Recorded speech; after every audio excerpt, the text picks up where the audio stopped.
afternoon, most especially sa mga aspiring and current safety officer. This is your host for today, Security Officer and Safety Officer Rex Valencia. Our topic for today is all about the duties and responsibilities of safety officer. Safety officer are responsible for promoting a safe workplace by ensuring compliance with health and safety regulation. So, ibig sabihin, i-promote ng safety officer ang safety works, no? By ensuring the compliance ng mga policies, health and safety, no? Sa workplace. Siya na maglagay ng mga regulation, mga policy, kung paano maging safe ang area, no?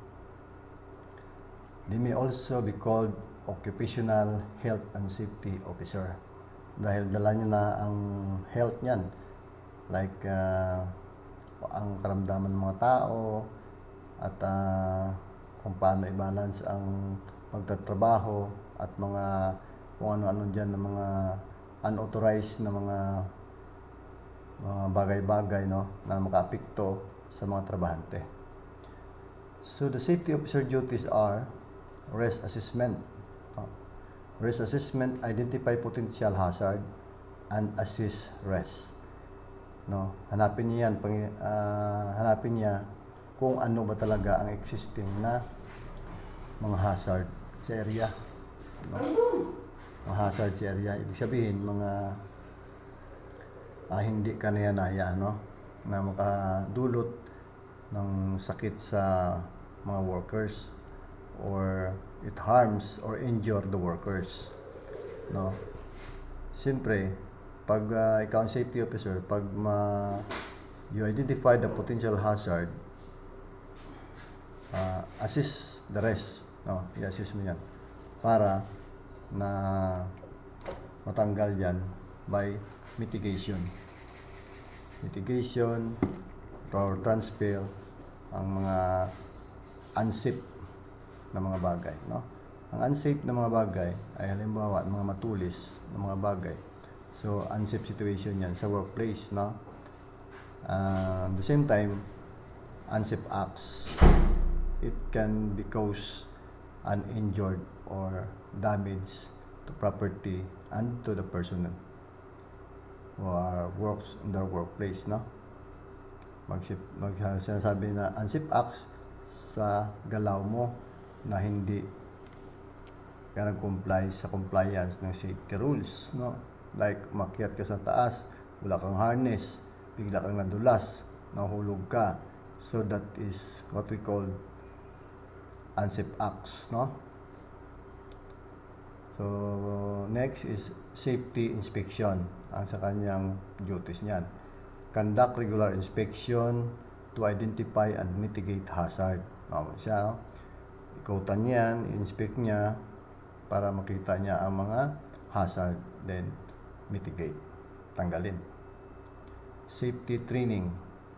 So, ang safety officer mag-conduct ng safety training, orientation sa mga worker, no, to ensure employee receive the appropriate training, no, para safety awareness siya, kumbaga tinatawag, para mga workers alam nila ang unsafe at saka yung safe, no, for them ma-safe ang life nila during the time in the course of their duty, no.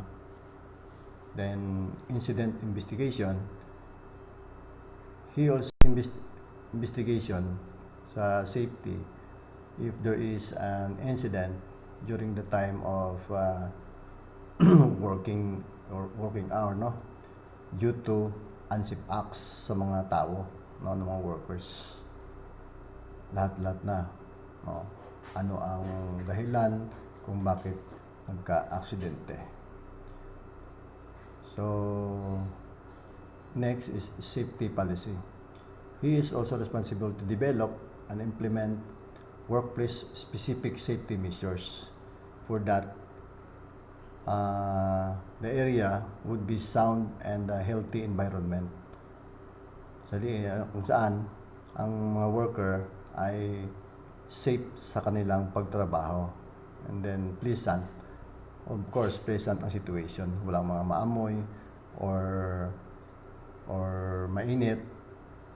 Lagyan ng ventilation. No?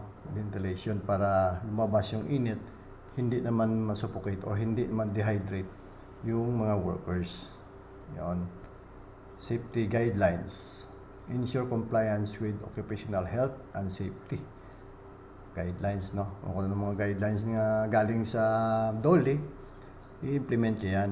Dahil yan ang regulation ng DOLE na dapat kung anong implementation galing sa kanila, i-implement yan sa workplace para maging zero incidents, no? Then safety plans. He is also develop and execute health and safety plans. Gagawa siya dyan ng mga plano sa safety policy and sa health, no? Na kung paano, halimbawa, mga tubig, potable waters, kung dapat ba ganitong bagay, ganyan, dapat ba inumin, sa health naman yan, no? Siyempre, dala na dyan ang sanitation sa paligid.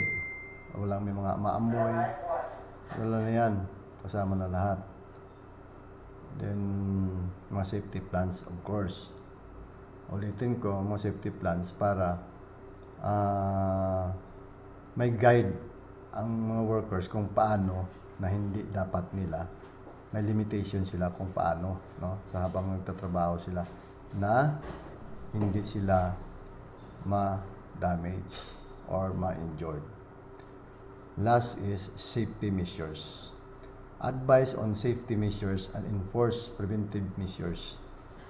Yan, i-advise mo yan sa mga workers during time of toolbox meeting, weekly, every Monday. So, i-advise mo dyan ang safety measures, no? And then enforce preventive measures.